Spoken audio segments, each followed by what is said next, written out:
Hoy nos encontramos con Pablo Castro, egresado Libertador y candidato a máster en inteligencia artificial para medios. Bueno, cuéntanos, Pablo, ¿cómo te sientes el día de hoy? Muy bien, muchas gracias. Gracias por la invitación. Ok, bueno, para empezar esta entrevista me gustaría que nos describieras tus inicios en este mundo periodístico. Bueno, todo se remota cuando era un niño. Básicamente yo me acuerdo que llegaba el periódico, yo salía corriendo por el periódico y empezaba a leerlo. Y se lo leía a mi abuela, se lo leía a mis papás. Entonces como que desde ahí empezó como el gusto por el periodismo, principalmente. Luego, pues cuando tuve la idea de decidir qué carrera escoger, me enfoqué básicamente en el periodismo, comunicación social, periodismo. Cuando estaba en la universidad me puse a pensar qué es lo primero que le piden a uno cuando uno sale de la universidad, y es experiencia. Entonces dije no, tengo que buscar dónde puedo adquirir experiencia. Empecé ahí mismo en Libertadores, en un programa que se llama Trendy, era básicamente de tendencias. Entonces era una emisión a la semana y teníamos que dar todas las tendencias de lo que había pasado, si habían premios, si habían nominaciones, nuevas canciones, bueno, ese tipo de cosas. Y ahí empecé también a ir a ruedas de prensa. Entonces como que ese fue como el inicio, como que empecé a quitar un poco la pena. Luego empezó pandemia. Entonces en pandemia todo era grabado, todo era preproducido, entonces como que esa magia de estar al aire en una emisora se perdió. Entonces empecé a buscar en muchos lugares. eh, Me salió una oportunidad laboral en el grupo X Multimedios en México. Entonces estuve trabajando para una emisora en Guadalajara, y ahí tenía dos horas de espacio diarios. Entonces creé un programa que se llama Tendencias al Aire, todavía sigue emitiéndose. En el programa básicamente era eso, de novedades. Si quería hacer un especial de dancehall, por ejemplo, tenía el espacio de hacer, era netamente musical, era una emisora urbana, entonces era muy juvenil. Empecé como a montar ese tema, en redes sociales también incrementé en ese medio, entonces fue como interesante llegar ahí y poder dejar ese granito de arena.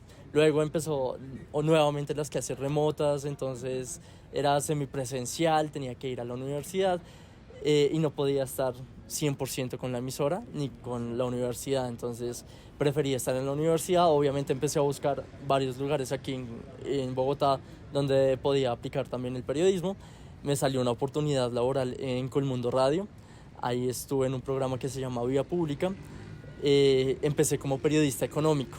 Entonces, pues claro, nadie se le mide al periodismo económico, o bueno, somos muy pocas las personas que nos medimos al periodismo económico siendo tan jóvenes, y pues también en una etapa donde uno está aprendiendo, porque uno debe ser muy concreto con las cifras, debe estar como muy enfocado en eso.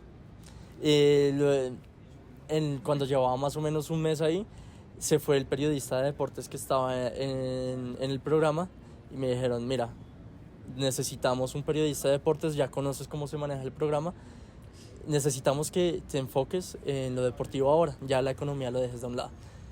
En mi vida había como estado tan atento a los deportes, entonces tenía miedo, porque obviamente mucha gente conoce muchos equipos de fútbol, muchos jugadores, son muy atentos a la pronunciación, entonces es como un poquito difícil uno llegar a meterse a ese campo de una y a empezar a hablar como un experto. Entonces pues yo dije, de una, es un nuevo reto, voy a aprender, que era lo que yo estaba haciendo en ese momento, estaba utilizando ese espacio para aprender, y ahí duré un año como periodista deportivo. Luego se acaba el programa, en Colmundo Radio se traslada a Todelar. Entonces ahí ya empecé como periodista netamente de Nación, entonces tenía que ir a cubrir las ruedas de prensa. Estuve en todo el proceso de transición entre el presidente Iván Duque, el expresidente Iván Duque y Gustavo Petro. Entonces pues eso fue también como algo muy fuerte, en el que tuve que estar en cubrimiento casi 24/7. Después de eso tenía que buscar prácticas para la universidad, y pues quería hacerlas en televisión. Ya había hecho también prensa escrita en un medio digital, aparte de eso, pero era simultáneo con la universidad, era un proyecto de la universidad, pero lo dejamos, lo formalizamos y seguíamos haciendo al paralelo en lo que yo estaba haciendo también en el grupo X Multimedia. Entonces ya había hecho prensa escrita, ya había hecho también radio, entonces dije, quiero hacer televisión, quiero enfocarme en televisión. me salieron prácticas en Cable Noticias como periodista internacional. Entonces ahí estuve aprendiendo. Al mes que yo llegué como periodista internacional, quien era la coordinadora en ese momento en el área internacional renunció. Entonces tenían que buscar un coordinador rápido. Me veían a mí con la experiencia, me contrataron a los 2 meses de haber empezado prácticas. Obviamente con la preparación, las personas que estaban al lado mío, que eran compañeros de prácticas, dejaron de ser compañeros de prácticas y se convirtieron en practicantes míos. Entonces yo era el jefe y fue un poquito duro también como tener que empezar a dar órdenes, tener que empezar a enseñarles también de cierta manera cómo se producía todo y tener esa responsabilidad, pero todo fluyó muy bien. Ahí en Cable Noticias duré 1 año y 7 meses. Y luego se me abren las puertas y llego a CMI a trabajar con Yamid Amad. Un poco difícil, duré ahí también hasta que se acabó el noticiero hace poco, hasta su cierre, pero fue una experiencia que no la podría cambiar. Uno ahí aprende muchísimo cómo ser profesional en periodismo. Ok, bueno, me gustaría preguntarte primero, ¿qué ha sido lo que más te ha marcado en tu trayectoria? Y después me gustaría centrarnos un poquito en Yamid Amad, ¿te parece? Me parece Dale, perfecto. entonces, ¿Qué es lo que más me ha marcado? Yo creo que, por ejemplo, al momento de hacer un poco reportería, le cambia a uno totalmente el chip del periodismo, porque es muy diferente uno leer una noticia y compartirla, o investigar por medio del internet y compartir la noticia en un medio de comunicación, a tener que ir y ver cómo la gente está de verdad viviendo una inundación, una marcha, o de pronto una explosión, un terremoto. Son situaciones que uno ve muy, muy ajenas, ¿sí? Uno puede contabilizar y salen los datos de los muertos, salen los datos de, por ejemplo, en el tema del COVID, cuando estaba eso, también salían los datos de los muertos, salían los datos de que la gente que estaba hospitalizada, que estaba en UCI. Entonces como que uno tenía que tener ese cuidado, pero no estaba realmente viviéndolo. Entonces al momento de que yo empecé a hacer reportería, que eso fue en Colmundo Radio, fue muy, muy duro, porque empecé a vivir realmente esa situación y empecé también a aprender cómo se tenía que transmitir la información, obviamente siendo sensibles con la audiencia, con las personas que también estaban entrevistando, pero teniendo el profesionalismo para transmitir esa información. ok, bueno, me pareció bastante interesante esa perspectiva de la que tú hablas. Bueno, enfocándonos en tu último trabajo que fue CMI, ¿cómo es que irías a trabajar con el maestro Yamid Amad? Es difícil, uno debe tener mucho profesionalismo, debe saber a lo que va, saber quién es Yamid Amad, porque también él tenía muchos espacios donde compartía con nosotros, y de pronto si uno desconocía algún momento donde él estaba, o alguna noticia que estaba sucediendo en ese momento.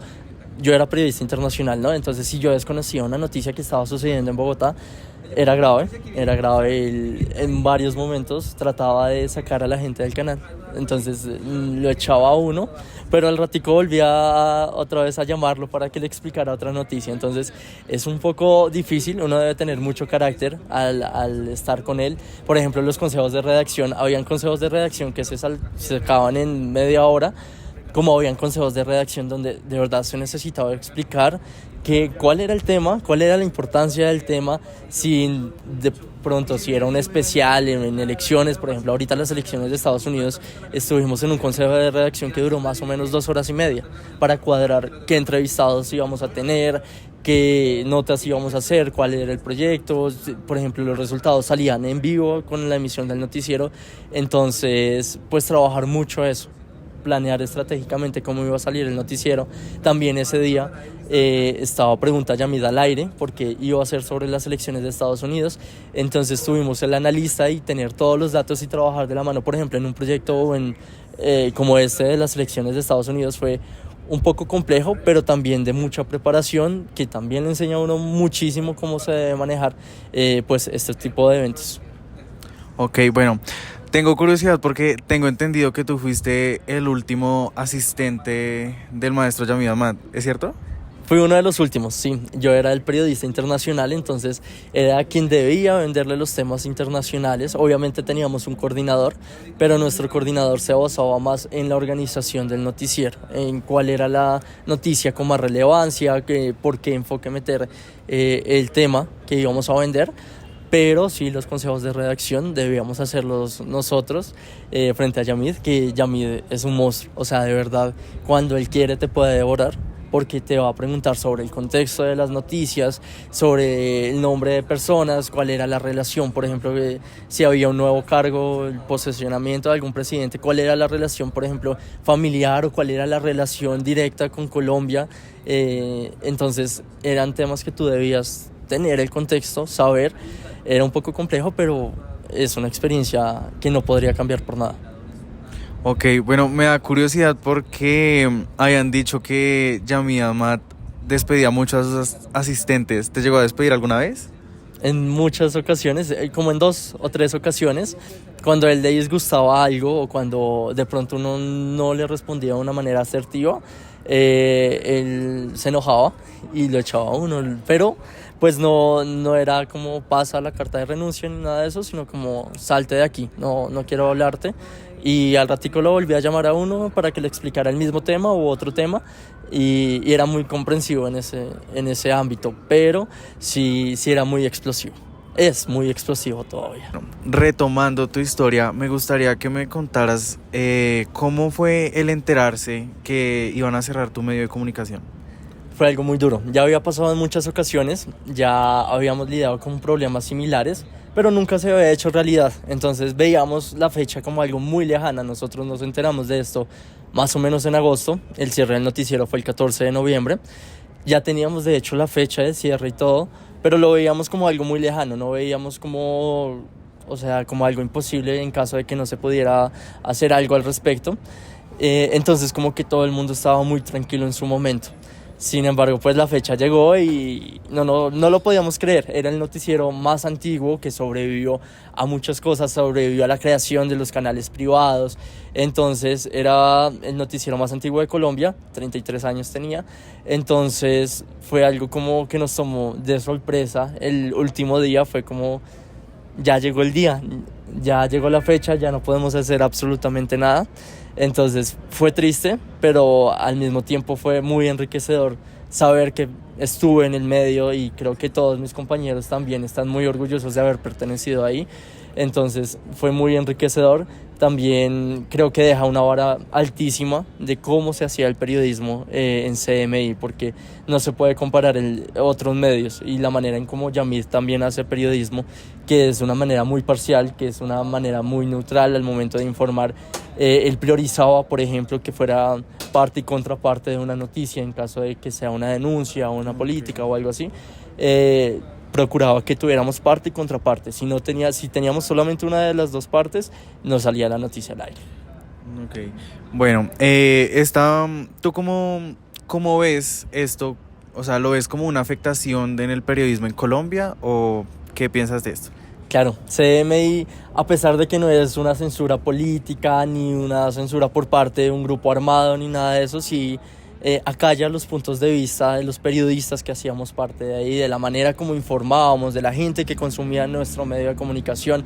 Por ejemplo, algo clásico que eran los secretos, que era el 1, 2, 3, que solía hacerse de lunes a viernes todas las noches. Entonces como que acallar esos puntos de vista, como censurar de cierta manera pues cómo se transmitía esta información. Entonces creo que se trata de eso, básicamente, como sí que acalla más o menos los puntos de vista de los periodistas. Ok, bueno, quisiera que me dieras un poquito más como información, cómo te sientes al ser de la última generación que estuvo en CMI. Orgulloso, o sea, me hubiera encantado estar más tiempo. Yo estuve ahí más o menos año y unos mesecitos más, 3, 4 meses.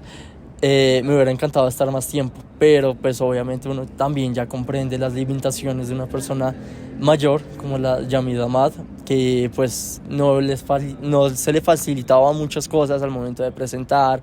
Él sufre de diferentes enfermedades que requería también oxígeno, entonces creo que esas limitaciones también dificultaron un poco y produjeron el cierre del noticiero.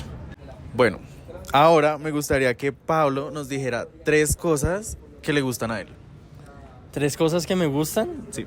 en cuanto a comida o algo así general.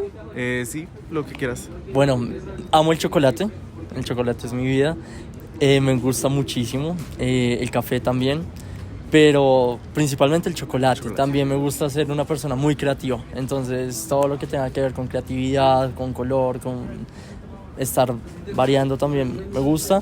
Y también soy una persona muy dinámica, entonces el movimiento de las cosas, nunca estarse quieto, por más, por ejemplo, que uno esté en un periodo de vacaciones, también como estar haciendo cositas. No me gusta, nunca me ha gustado estar quieto, ni siquiera cuando era niño.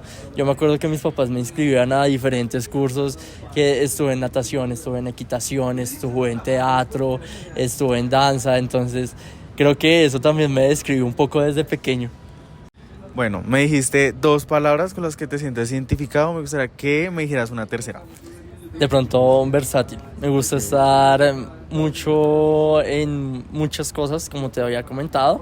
Entonces, creo que también tener como esa capacidad de uno adaptarse a diferentes entornos, a diferentes situaciones, a problemáticas. Entonces, creo que eso también son retos que le pone a uno la vida. Entonces, me gusta mucho estar como en ese ámbito. Ok, bueno, me gusta eso de adaptarse. Me gustaría que me dijeras una situación o algo así que te has tenido que adaptar. Hay mil situaciones a diario, por ejemplo, y más que todo en televisión o en los medios de comunicación, hay noticias que cambian en un instante. Entonces, creo que uno como estar en ese, por decirlo así, en esa hambre de información, de verdad que si sale algo más, agregarlo o enfocar de pronto una noticia por esa parte. Creo que ese sentimiento que uno tiene también como, ¿qué te digo?, de hambre, me parece como interesante, chévere. Me gustaría que me contaras cuál es tu opinión sobre el periodismo en este momento y si le ves un cambio a futuro. Evidentemente, el periodismo es muy cambiante. Si te das cuenta, ahorita los medios de comunicación se están enfocando mucho en redes sociales. Considero que eso va a seguir, que los medios de comunicación ahora van a ser precisamente las plataformas digitales. Por ejemplo, la llegada de la inteligencia artificial también va a tener que ver en todo lo que tiene que ver con los medios de comunicación, con las redes sociales, con los noticieros, en la manera como se informa. Entonces creo que va a ser muy cambiante en ese ámbito. Que se tiene que aprovechar porque obviamente se tiene que ver como una herramienta y no como una competencia. Bueno, ¿cómo utilizas tú las herramientas que nos ha traído la nueva era digital? Hay diferentes maneras, hay que aprovecharlas al máximo, por ejemplo, al momento de consultar de pronto algún hecho histórico o al momento de buscar diferentes opiniones, cómo llegarle a la gente, alguna estrategia de contenido. Creo que se pueden utilizar para eso. Ok, bueno, por último quisiera que nos dieras algún tip que tú personalmente has utilizado. Aprovechar todos los espacios. Por ejemplo, en la universidad hay diferentes espacios que uno puede aprovechar, semilleros, la emisora de la universidad, son espacios o lugares que en los que uno puede equivocarse, en los que uno puede aprender. Entonces creo que es lo principal, como uno perderle el miedo, por ejemplo, al micrófono, a una cámara, en esos espacios donde uno puede aprender. Ok, bueno, como dato, solo para Libertadores, ¿con qué profesor recomendarías meter clase y con qué profesor recomendarías no meter clase? Es difícil. ¿Con qué profesor meter clase? Sí. No sé si todavía siga Ramiro Leguízamo, que es muy buen profesor. También María del Pilar, me parece que es una profesora muy enfocada en las cosas que tienen que ver con crónica y ese tema. ¿Y con qué profesor no? Hay algunos profesores con los que tuve discusiones en algún momento. En este momento no recuerdo su nombre. Pero sí, es más que todo como tú tomes las actitudes de los profesores, como también cuál es el enfoque que tú le das a la clase y que si tú vas a clase vas a estudiar y no a tener relaciones personales. Sería interesante uno establecer relaciones personales con los profesores, pero pues hay gente que no va para eso. Ok, bueno, esto sería todo por el día de hoy. Muchísimas gracias, Pablo, por cedernos este espacio. No, gracias a ti por la invitación y por tenerme en cuenta.